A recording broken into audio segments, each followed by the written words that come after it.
बाब दोम इस्लाम के उसूल हुक्मरानी। पिछले बाब में कुरान मजीद की जो सियासी तालीमात बयान की गई हैं, नबी सल्लल्लाहु अलैहि वसल्लम का काम उन्हीं को अमली जामा पहनाना था। आपकी रहनुमाई में ज़हूर इस्लाम के साथ ही जो मुस्लिम माशरा वजूद में आया और फिर हिजरत के बाद सियासी ताकत हासिल करके जिस रियासत की शक्ल उसने इख्तियार की, उसकी बिना इन्हीं तालीमात पर रखी गई थी। इस निज़ाम हुकूमत की इम्तियाजी खुसूसियात जो इसे हर दूसरे निज़ाम हुकूमत से मुतमय्यज़ करती हैं, हस्बे ज़ेल हैं। नंबर 1, कानून खुदाबंदी की बालादरी। इस रियासत का अव्वलीन बुनियादी कायदा ये था कि हाकमियत सिर्फ अल्लाह ताला की है और अहले ईमान की हुकूमत दरअसल खिलाफत है, जिसे मुतलक़ल अनानी के साथ काम करने का हक नहीं है, बल्कि उसको लाजमन उस कानून खुदाबंदी के तहत रहकर ही काम करना चाहिए जिसका माखज़ खुदा की किताब और रसूल की सुन्नत है।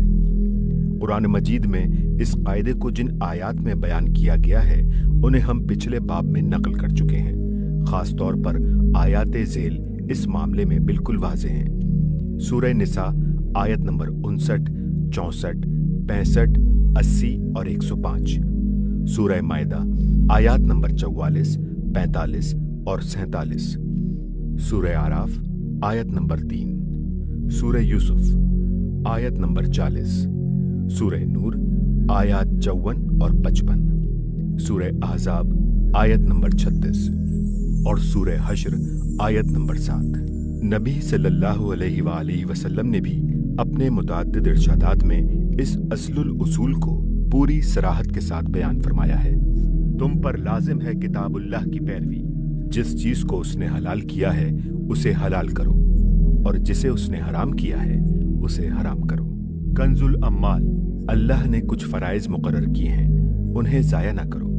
कुछ हुर्मतें मुकर्रर की हैं, उन्हें ना तोड़ो। कुछ हुदूद मुकर्रर की हैं, उनसे तजावुज ना करो। और कुछ चीजों के बारे में सुकूत फरमाया है, बगैर इसके कि उसे नसियान लाहक हुआ हो, उनकी खोज में ना पड़ो। मिशकात। जिसने किताब अल्लाह की पैरवी की, वो ना दुनिया में गुमराह होगा और ना आखिरत में बदबख्त। मिशकात। मैंने तुम्हारे अंदर 2 चीजें छोड़ी हैं, जिन्हें अगर तुम थामे रहो तो कभी गुमराह ना होगे, अल्लाह की किताब और उसके रसूल की सुन्नत। मिशकात। जिस चीज का मैंने तुमको हुक्म दिया है उसे इख्तियार कर लो, और जिस चीज से रोका है उससे रुक जाओ। कंजुल अम्माल। नंबर 2, अदल बैनन्नास। दूसरा कायदा जिस पर इस रियासत की बिना रखी गई थी, ये था कि कुरान और सुन्नत का दिया हुआ कानून सबके लिए यकसा है और उसको मुमलिकत के अदना तरीन आदमी से लेकर मुमलिकत के सरबराह तक सब पर यकसा नाफिज होना चाहिए। किसी के लिए भी इसमें इम्तियाजी सुलूक की कोई गुंजाइश नहीं है। कुरान मजीद में अल्लाह ताला अपने नबी सल्लल्लाहु अलैहि वसल्लम को ये ऐलान करने की हिदायत फरमाता है कि सूरह शूरा आयत नंबर 15, और मुझे हुक्म दिया गया है कि तुम्हारे दरमियान अदल करूं, यानी मैं बेलाग इंसाफ पसंदी इख्तियार करने पर मामूर हूँ। मेरा ये काम नहीं है कि किसी के हक में और किसी के खिलाफ तासुब बरतूं। मेरा सब इंसानों से यकसा ताल्लुक है और वो है अदलो इंसाफ का ताल्लुक। हक जिसके साथ हो मैं उसका साथी हूँ, और हक जिसके खिलाफ हो मैं उसका मुखालिफ हूँ। मेरे दीन में किसी के लिए भी कोई इम्तियाज नहीं है। अपने और गैर, बड़े और छोटे, शरीफ और कमीन के लिए अलग अलग हुकूक नहीं है। जो कुछ हक है वो सबके लिए हक है, जो गुनाह है वो सबके लिए गुनाह है, जो हराम है वो सबके लिए हराम है, जो हलाल है वो सबके लिए हलाल है, और जो फर्ज है वो सबके लिए फर्ज है। मेरी अपनी ज़ात भी कानून खुदाबंदी की इस हमगिरी से मुस्तस्ना नहीं। नबी सल्लल्लाहु अलैहि वसल्लम खुद इस कायदे को यूं बयान फरमाते हैं, तुमसे पहले जो उम्मतें गुजरी हैं वो इसलिए तो तबाह हुई कि वो लोग कमतर दर्जे के मुजरिमों को कानून के मुताबिक सजा देते थे और ऊंचे दर्जे वालों को छोड़ देते थे। कसम है उस जात की जिसके हाथ में मोहम्मद की जान है, अगर मोहम्मद की अपनी बेटी फातिमा भी चोरी करती तो मैं जरूर उसका हाथ काट देता। बुखारी किताबुल हुदूद। हजरत उमर रज़ी अल्लाह तआला अन्हु बयान करते हैं, मैंने खुद रसूलुल्लाह सल्लल्लाहु अलैहि वसल्लम को अपनी जात से बदला देते देखा है। किताबुल खिराज।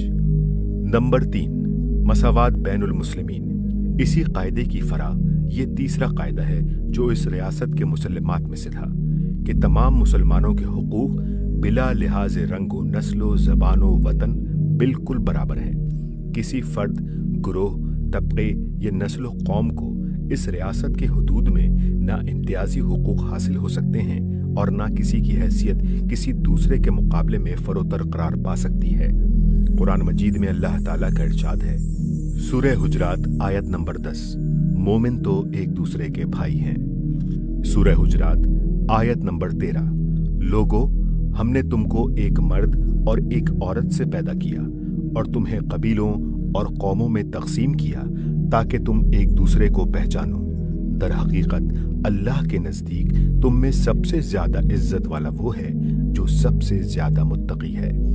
نبی صلی اللہ علیہ وآلہ وسلم کے حسب ذیل ارشادات اس قاعدے کی صراحت کرتے ہیں۔ اللہ تمہاری صورتیں اور تمہارے مال نہیں دیکھتا بلکہ تمہارے دل اور تمہارے اعمال دیکھتا ہے۔ تفسیر ابن کثیر۔ مسلمان بھائی بھائی ہیں، کسی کو کسی پر فضیلت نہیں مگر تقوی کی بنا پر۔ ابن کثیر بحوالہ طبرانی۔ لوگوں سن لو، تمہارا رب ایک ہے، عربی کو اجمی پر یا اجمی کو عربی پر کوئی فضیلت نہیں، نہ کالے کو گورے پر یا گورے کو کالے پر کوئی فضیلت ہے مگر تقوی کے لحاظ سے۔ تفسیر روحانی المعانی بحوالہ بہقی۔ جس نے شہادت دی کہ اللہ کے سوا کوئی خدا نہیں اور ہمارے قبلے کی طرف رخ کیا اور ہماری طرح نماز پڑھی اور ہمارا ذبیحہ کھایا، وہ مسلمان ہے۔ اس کے حقوق وہی ہیں جو مسلمان کے حقوق ہیں اور اس پر فرائض وہی ہیں جو مسلمان کے فرائض ہیں۔ بخاری کتاب الصلاۃ۔ مومنوں کے خون ایک دوسرے کے برابر ہیں، وہ دوسروں کے مقابلے میں ایک ہیں اور ان کا ایک ادنا بھی ان کی طرف سے ذمہ لے سکتا ہے۔ ابو داؤد کتاب الدیات۔ مسلمان پر جزیہ عائد نہیں کیا جا سکتا۔ ابو داؤد کتاب الامارہ۔ نمبر 4، حکومت کی ذمہ داری اور جواب دہی۔ چوتھا اہم قاعدہ جس پر یہ ریاست قائم ہوئی تھی یہ تھا کہ حکومت اور اس کے اختیارات اور اموال خدا اور مسلمانوں کی امانت ہیں، جنہیں خدا ترس ایماندار اور عادل لوگوں کے سپرد کیا جانا چاہیے۔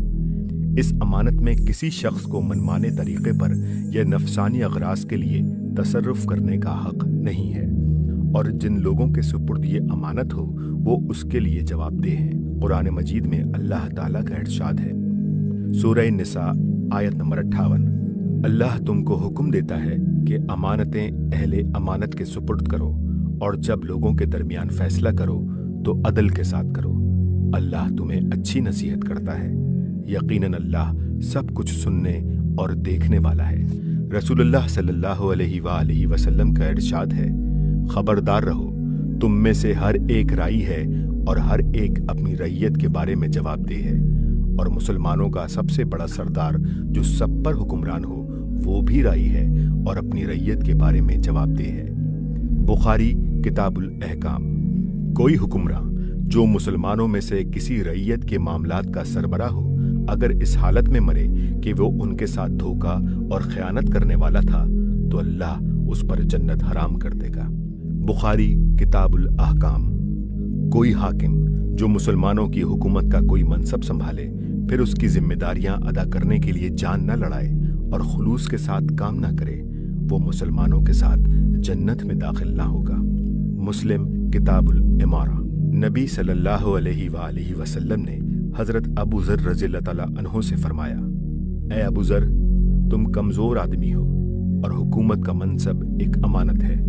قیامت کے روز وہ رسوائی اور ندامت کا موجب ہوگا سوائے اس شخص کے جو اس کے حق کا پورا پورا لحاظ کرے اور جو ذمہ داری اس پر عائد ہوئی ہے اسے ٹھیک ٹھیک ادا کرے۔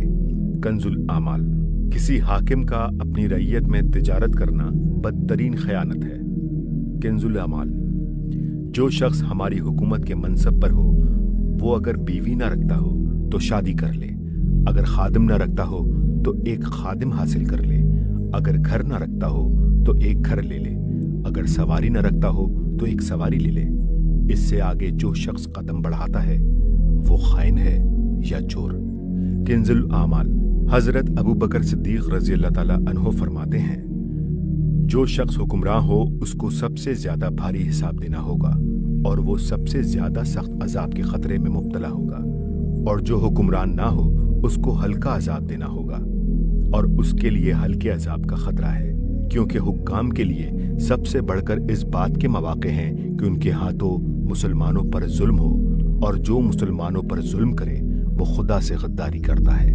کنز الاعمال حضرت عمر رضی اللہ تعالیٰ عنہ کہتے ہیں، دریائے فرات کے کنارے ایک بکری کا بچہ بھی اگر ضائع ہو جائے تو مجھے ڈر لگتا ہے کہ اللہ مجھ سے باز پرس کرے گا۔ کنز الاعمال نمبر 5 شورا۔ اس ریاست کا 5واں اہم قاعدہ یہ تھا کہ سربراہ ریاست مسلمانوں کے مشورے اور ان کی رضامندی سے مقرر ہونا چاہیے، اور اسے حکومت کا نظام بھی مشورے سے چلانا چاہیے۔ قرآن مجید میں ارشاد ہوا ہے، سورہ شورا آیت نمبر 38، اور مسلمانوں کے معاملات باہمی مشورے سے چلتے ہیں۔ سورہ آل عمران آیت نمبر 159، اور اے نبی ان سے معاملات میں مشاورت کرو۔ حضرت علی رضی اللہ تعالیٰ عنہ کا بیان ہے کہ میں نے رسول اللہ صلی اللہ علیہ وآلہ وسلم کی خدمت میں عرض کیا کہ اگر آپ کے بعد ہمیں کوئی ایسا معاملہ پیش آئے جس کے متعلق نہ قرآن میں کوئی حکم ہو اور نہ آپ سے ہم نے کچھ سنا ہو تو ہم کیا کریں؟ فرمایا، اس معاملے میں دین کی سمجھ رکھنے والے اور عابد لوگوں سے مشورہ کرو اور کسی خاص شخص کی رائے پر فیصلہ نہ کر ڈالو۔ حاشیہ: اس حدیث میں عابد لوگوں سے مراد وہ لوگ ہیں جو خدا کی بندگی کرنے والے ہوں، آزاد و خود مختار بن کر منمانی کاروائیاں کرنے والے نہ ہوں۔ اس سے یہ مطلب لینا درست نہیں ہے کہ مشورہ جن لوگوں سے لیا جائے ان میں صرف ایک عبادت گزاری کی صفت دیکھ لی جائے اور اہل الرائے ہونے کے لیے جو دوسرے اوصاف درکار ہیں انہیں نظر انداز کر دیا جائے۔ حضرت عمر رضی اللہ تعالیٰ عنہ کہتے ہیں، جو شخص مسلمانوں کے مشورے کے بغیر اپنی یا کسی اور شخص کی امارت کے لیے دعوت دے تو تمہارے لیے حلال نہیں ہے کہ اسے قتل نہ کرو۔ کنز الاعمال۔ حاشیہ: حضرت عمر کے اس قول کا مطلب یہ ہے کہ کسی شخص کا اسلامی حکومت پر زبردستی مسلط ہونے کی کوشش کرنا ایک سنگین جرم ہے اور امت کو اسے برداشت نہیں کرنا چاہیے۔ ایک اور روایت میں حضرت عمر رضی اللہ تعالیٰ عنہ کا یہ قول نقل ہوا ہے، مشورے کے بغیر کوئی خلافت نہیں۔ کنز الاعمال نمبر 6 اطاعت فی المعروف۔ چھٹا قاعدہ جس پر یہ ریاست قائم کی گئی تھی یہ تھا کہ حکومت کی اطاعت صرف معروف میں واجب ہے، معصیت میں کسی کو اطاعت کا حق نہیں پہنچتا۔ دوسرے الفاظ میں اس قاعدے کا مطلب یہ ہے کہ حکومت اور حکام کا صرف وہی حکم ان کے ماتحتوں اور رعیت کے لیے واجب الاطاعت ہیں جو قانون کے مطابق ہو۔ قانون کے خلاف حکم دینے کا نہ انہیں حق پہنچتا ہے اور نہ کسی کو اس کی اطاعت کرنی چاہیے۔ قرآن مجید میں خود رسول اللہ صلی اللہ علیہ وآلہ وسلم کی بیعت کو بھی اطاعت فی المعروف کے ساتھ مشروط کیا گیا ہے، حالانکہ آپ کی طرف سے کسی معصیت کا حکم صادر ہونے کا کوئی سوال ہی پیدا نہیں ہوتا۔ سورۃ الممتحنہ آیت نمبر 12۔ اور یہ کہ وہ کسی امر معروف میں آپ کی نافرمانی نہ کریں گی۔ رسول اللہ صلی اللہ علیہ وآلہ وسلم کا ارشاد ہے، ایک مسلمان پر اپنے امیر کی سماع و اطاعت فرض ہے، خواہ اس کا حکم اسے پسند ہو یا ناپسند، تا وقت کہ اسے معصیت کا حکم نہ دیا جائے، اور جب معصیت کا حکم دیا جائے تو پھر کوئی سماع و اطاعت نہیں۔ بخاری کتاب الاحکام۔ اللہ کی نافرمانی میں کوئی اطاعت نہیں ہے، اطاعت صرف معروف میں ہے۔ مسلم کتاب الامارہ۔ یہ مضمون نبی صلی اللہ علیہ وآلہ وسلم کے بکثرت ارشادات میں مختلف طریقوں سے نقل ہوا ہے۔ کہیں آپ نے فرمایا، جو اللہ کی نافرمانی کرے اس کے لیے کوئی اطاعت نہیں۔ کہیں فرمایا، خالق کی نافرمانی میں کسی مخلوق کے لیے کوئی اطاعت نہیں۔ کہیں فرمایا، جو اللہ کی اطاعت نہ کرے اس کے لیے کوئی اطاعت نہیں۔ کہیں فرمایا، حکام میں سے جو کوئی تمہیں کسی معصیت کا حکم دے اس کی اطاعت نہ کرو۔ کنز الاعمال۔ حضرت ابو بکر رضی اللہ تعالیٰ عنہ اپنے ایک خطبے میں فرماتے ہیں، جو شخص محمد صلی اللہ علیہ وآلہ وسلم کی امت کے معاملات میں سے کسی معاملے کا ذمہ دار بنایا گیا اور پھر اس نے لوگوں کے درمیان کتاب اللہ کے مطابق کام نہ کیا، اس پر اللہ کی لعنت۔ کنز الاعمال۔ اسی بنا پر خلیفہ ہونے کے بعد انہوں نے اپنی پہلی ہی تقریر میں یہ اعلان کر دیا تھا کہ میری اطاعت کرو جب تک میں اللہ اور اس کے رسول کی اطاعت کرتا رہوں، اور جب میں اللہ اور اس کے رسول کی نافرمانی کروں تو میری کوئی اطاعت تم پر نہیں ہے۔ حضرت علی رضی اللہ تعالیٰ عنہ فرماتے ہیں، मुसलमानों के फरमा रवा पर यह फर्ज है कि वो अल्लाह के नाजिल करदा कानून के मुताबिक फैसला करे और अमानत अदा करे।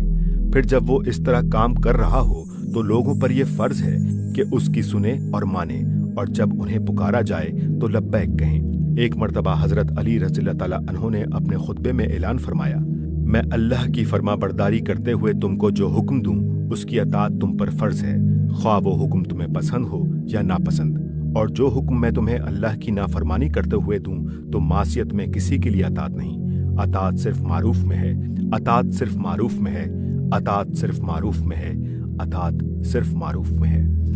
नंबर 7, इख्तिदार की तलब व हिर्स का ममनू होना।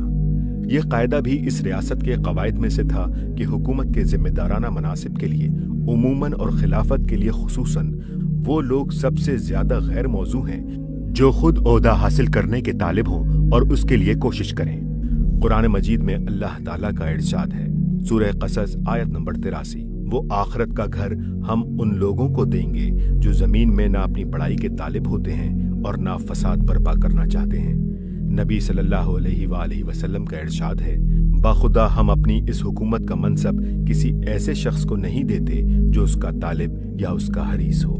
बुखारी किताबुल अहकाम। तुम में सबसे बढ़कर खाइन हमारे नजदीक वो है जो उसे खुद तलब करे। अबू दाऊद किताबुल इमारा। हम अपनी हुकूमत में किसी ऐसे शख्स को आमिल नहीं बनाते जो उसकी ख्वाहिश करे। कंजुल अमाल।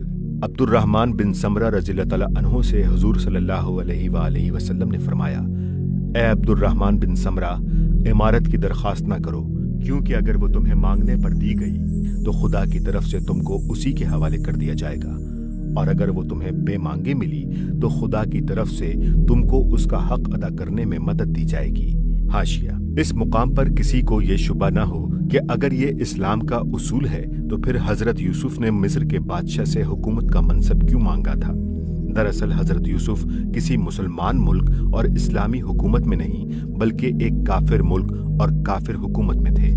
वहां एक खास नफसियाती मौके पर उन्होंने ये महसूस किया कि इस वक्त अगर मैं बादशाह से हुकूमत का बुलंद तरीन मनसब तलब करूं तो वो मुझे मिल सकता है और उसके जरिए से मैं इस मुल्क में खुदा का दीन फैलाने के लिए रास्ता निकाल सकता हूं। लेकिन अगर मैं तलब इख्तिदार से बाज रहूं तो इस काफिर कौम की हिदायत के लिए जो नादिर मौका मुझे मिल रहा है वो हाथ से निकल जाएगा।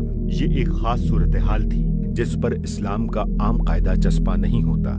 नंबर 8, रियासत का मकसद वजूद। इस रियासत में हुक्मरान और उसकी हुकूमत का अव्वलीन फरीजा ये करार दिया गया था कि वो इस्लामी निज़ाम ज़िंदगी को किसी रद्दो बदल के बगैर जूं का तूं कायम करे और इस्लाम के मयार अखलाक के मुताबिक भलाइयों को फरोग दे और बुराइयों को मिटाए। कुरान मजीद में इस रियासत का मकसद वजूद ये बयान किया गया है कि सूरह हज आयत नंबर 41, ये वो लोग हैं जिन्हें अगर हम जमीन में इख्तिदार बख्शें तो वो नमाज कायम करेंगे और वो ज़कात देंगे और नेकी का हुक्म देंगे और बदी से रोकेंगे, और यही कुरान की रूह से उम्मत मुस्लिमा का मकसद वजूद भी है। सूरह बकरा आयत नंबर 143, और इस तरह हमने तुमको एक बीच की उम्मत या राह एतदाल पर कायम रहने वाली उम्मत बना दिया ताकि तुम लोगों पर गवाह हो और रसूल तुम पर गवाह। सूरह आले इमरान आयत नंबर 110। तुम वो बेहतरीन उम्मत हो जिसे लोगों की इस्लाह व हिदायत के लिए निकाला गया है। तुम नेकी का हुक्म देते हो और बदी से रोकते हो और अल्लाह पर ईमान लाते हो। इलावा बरी जिस काम पर मोहम्मद सल्लल्लाहु अलैहि वसल्लम और आपसे पहले के तमाम अंबिया मामूर थे वो कुरान मजीद की रूह से ये था। सूरह शूरा आयत नंबर 13, दीन को कायम करो और उसमें मुतफर्रिक ना हो जाओ। गैर मुस्लिम दुनिया के मुकाबले में आप सल्लल्लाहु अलैहि वसल्लम की सारी जद्दोजहद सिर्फ इस गर्ज के लिए थी। सूरह अनफाल आयत नंबर 39, दीन पूरा का पूरा सिर्फ अल्लाह के लिए हो जाए। और तमाम अंबिया की उम्मतों की तरह आप सल्लल्लाहु अलैहि वसल्लम की उम्मत के लिए भी अल्लाह ताला का हुक्म ये था कि सूरह बय्यना आयत नंबर 5, वो यकसू होकर अल्लाह की बंदगी करें अपने दीन को उसी के लिए खालिस करते हुए। इसलिए आप सल्लल्लाहु अलैहि वसल्लम की कायम करदा रियासत का असल काम ही ये था कि दीन के पूरे निज़ाम को कायम करे और उसके अंदर कोई ऐसी आमेजिश ना होने दे जो मुस्लिम माशरे में दो रंगी पैदा करने वाली हो।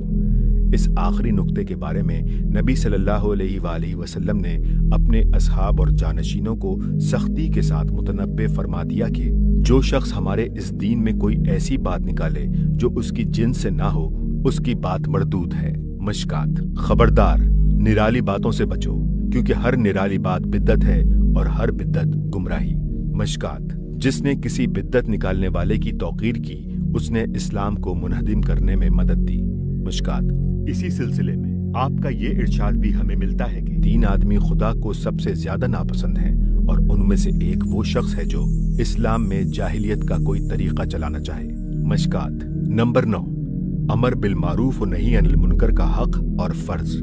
इस रियासत के कवायद में से आखिरी कायदा जो इसको सही रास्ते पर कायम रखने का जामिन था, ये था कि मुस्लिम माशरे के हर फर्द का ना सिर्फ ये हक है, बल्कि ये उसका फर्ज भी है कि कलमा हक कहे, नेकी और भलाई की हिमायत करे, और माशरे या मुमलिकत में जहाँ भी गलत और नारवा काम होते नजर आए, उनको रोकने में अपनी इम्कानी हद तक पूरी कोशिश सर्फ कर दे।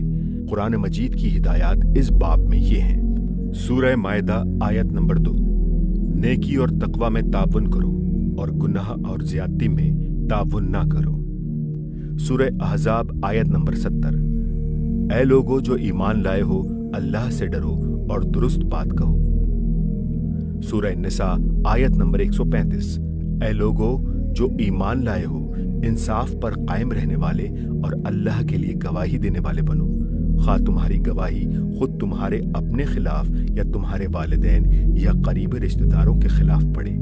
सूरह तौबा आयत नंबर 67 ta 70, मुनाफिक मर्द और औरतें एक थैली के चट्टे बट्टे हैं, वो बुराई का हुक्म देते और भलाई से रोकते हैं, और मोमिन मर्द और मोमिन औरतें एक दूसरे के साथी हैं, वो भलाई का हुक्म देते और बुराई से रोकते हैं। कुरान में अहले ईमान की इम्तियाजी सिर्फ ये बयान की गई है कि वो सूरह तौबा आयत नंबर 112, नेकी का हुक्म देने वाले, बदी से मना करने वाले और अल्लाह के हुदूद की हिफाजत करने वाले हैं। नबी सल्लल्लाहु अलैहि वसल्लम के इरशादात इस मामले में ये हैं। तुम में से कोई शख्स बुराई देखे, उसे चाहिए कि उसको हाथ से बदल दे। अगर ऐसा ना कर सके तो जबान से रोके। अगर ये भी ना कर सके तो दिल से बुरा समझने और रोकने की ख्वाहिश रखे, और ये ईमान का ज़ईफ तरीन दर्जा है। मुस्लिम किताबुल ईमान। फिर उनके बाद नालायक लोग उनकी जगह आएंगे, कहेंगे वो बातें जो करेंगे नहीं, और करेंगे वो काम जिनका उन्हें हुक्म नहीं दिया गया है। बस जो उनके खिलाफ हाथ से जहाद करे वो मोमिन है, और जो उनके खिलाफ जबान से जहाद करे वो मोमिन है, और जो उनके खिलाफ दिल से जहाद करे वो मोमिन है, और इससे कमतर ईमान का जर्रा बराबर भी कोई दर्जा नहीं है। मुस्लिम किताबुल ईमान। सबसे अफजल जहाद जालिम हुक्मरान के सामने इंसाफ की या हक की बात कहना है। अबू दाऊद किताबुल मलाहिम। लोग जब जालिम को देखें और उसके हाथ ना पकड़ें तो बईद नहीं कि अल्लाह उन पर अजाब आम भेज दे। अबू दाऊद किताबुल मलाहिम। मेरे बाद कुछ लोग हुक्मरान होने वाले हैं जो उनके झूठ में उनकी तायीद करे और उनके जुल्म में उनकी मदद करे। वो मुझसे नहीं और मैं उससे नहीं। निसाई किताबुल बय्या। अनकरीब तुम पर ऐसे लोग हाकिम होंगे जिनके हाथ में तुम्हारी रोजी होगी। वो तुमसे बात करेंगे तो झूठ बोलेंगे, और काम करेंगे तो बुरे काम करेंगे। वो तुमसे उस वक्त तक राजी ना होंगे जब तक तुम उनकी बुराइयों की तारीफ और उनके झूठ की तस्दीक ना करो। बस तुम उनके सामने हक पेश करो जब तक वो उसे गवारा करें। फिर अगर वो उससे तजावुज करें तो जो शख्स उस पर कत्ल किया जाए वो शहीद है। कंजुल ईमान। जिसने किसी हाकिम को राजी करने के लिए वो बात की जो उसके रब को नाराज कर दे, वो अल्लाह के दीन से निकल गया। कंजुल अमाल।